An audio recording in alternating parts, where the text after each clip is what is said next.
Professeur Théophile Mbemba, ministre de l'Enseignement supérieur et universitaire de la République démocratique du Congo. Je suis venu ici à Dakar participer au 33e Conseil des ministres du CAMES, le Conseil africain malgache de l'enseignement supérieur. C'est un espace important pour l'harmonisation de le curricula au niveau de nos programmes, pour l'amélioration aussi de la qualité de la formation. Parce que vous savez que nos pays, le mien particulièrement, tous les pays en voie de développement d'ailleurs, ont besoin d'un capital humain de qualité. Et ce capital humain est formé au niveau de l'enseignement supérieur dans divers domaines. Et donc le fait que les pays, l'espace CAMES partagent leur système de formation, le fait qu'ils arrêtent de référentiels qui force les établissements à être conformes à l'assurance qualité qu'il faut pour l'éducation, c'est une excellente chose. Donc j'encourage le travail qui s'est fait au niveau du CAMES. Vous savez, la République démocratique du Congo n'était pas membre depuis des années, alors que le CAMES a été créé en 1968, mais nous n'y sommes membres que depuis 2011. Et donc notre pays aussi s'est engagé pour que son système éducatif du supérieur s'ouvre vers l'international, répondre aux standards internationaux, puisse être capable, par le capital humain, à relever les défis de son développement. Donc nous allons continuer à nous impliquer. Bon, qu'est-ce que j'attends du CAMES?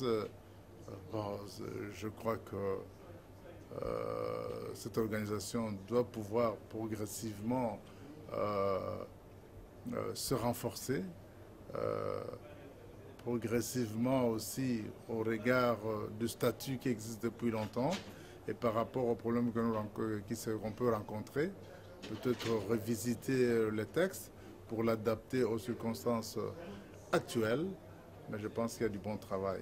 Je voudrais faire un commentaire sur mon séjour ici. Je rentre avec une impression très positive, parce que je dis que le ministre de l'Enseignement supérieur et de la Recherche du Sénégal, le professeur Marie et l'ensemble du gouvernement ont mis tout en œuvre pour que le travaux se déroule dans de bonnes conditions. Je le remercie. Mais moi-même aussi, durant mon séjour ici, j'ai eu l'occasion d'avoir des séances de travail avec le ministre, avec ses collaborateurs.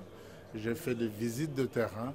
Tout ceci dans l'esprit de changer d'expérience et de pouvoir faire en sorte que nos systèmes de formation s'améliorent, que la qualité de la formation s'améliore. Donc je rentre très satisfait et d'ailleurs nous allons continuer à travailler ensemble pour peut-être arriver à une sorte d'accord pour échanger les chercheurs, des informations, des étudiants, en tout cas pour que la collaboration entre nos deux pays au niveau de l'enseignement supérieur continue.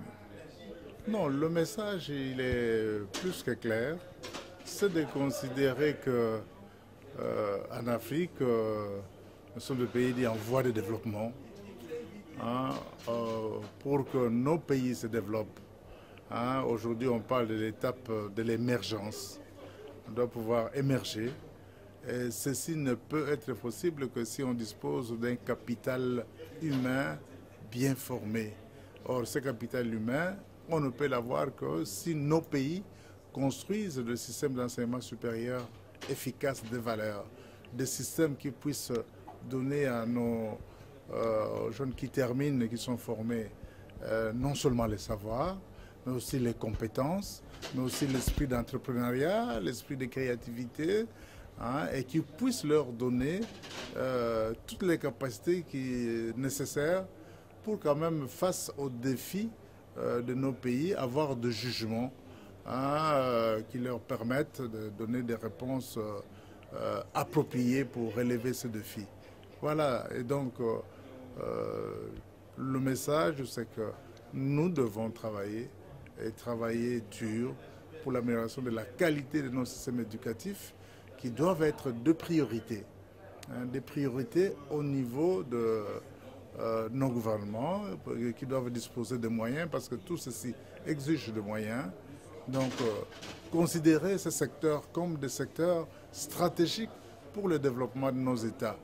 Parce que c'est à travers ce secteur, c'est par la maîtrise des sciences, c'est par la maîtrise des technologies, c'est par une bonne formation qu'on peut relever les grands défis de développement que rencontrent nos peuples, que nous pourrons répondre aux aspirations de nos populations, parce que c'est ça que nos populations attendent de nous.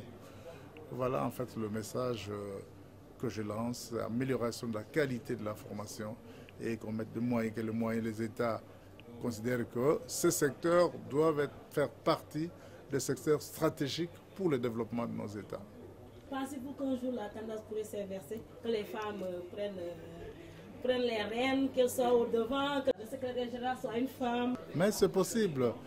Nous voyons déjà au niveau des conseils des ministres, il y a 2 femmes, peut-être que demain il y en aura plus. Et c'est des femmes intelligentes, efficaces, qui sont à leur place.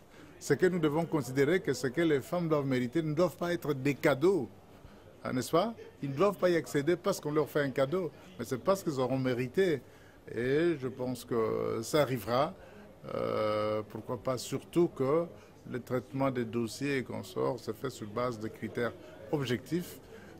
Et peut-être qu'à un moment, on pourra faire, pourquoi pas, ce qu'on appelle une discrimination positive, n'est-ce pas? Mais entre-temps, effectivement, il est important qu'au niveau de nos États, peut-être qu'on mette sur pied 2 programmes qui puissent permettre aux femmes aussi, pourquoi pas, d'être dans des conditions, de pouvoir évoluer, à devenir professeur, etc.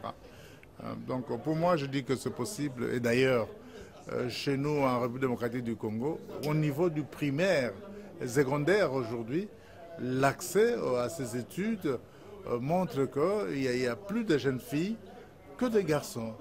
Il y a vraiment un accès ouvert. Et quand on suit les évaluations, on trouve généralement que nos enfants filles là, ont tendance à occuper les premières places. Elles se consacrent plus, elles sont intelligentes, etc. Et donc, je suis convaincu, lorsque les mêmes ouvertures seront faites au niveau de l'enseignement supérieur, puis on arrivera à des moments où, effectivement, ce sont les femmes qui vont prendre la place. Et pourquoi pas, de toute façon, on est à l'heure où on doit promouvoir les genres, la famille, etc.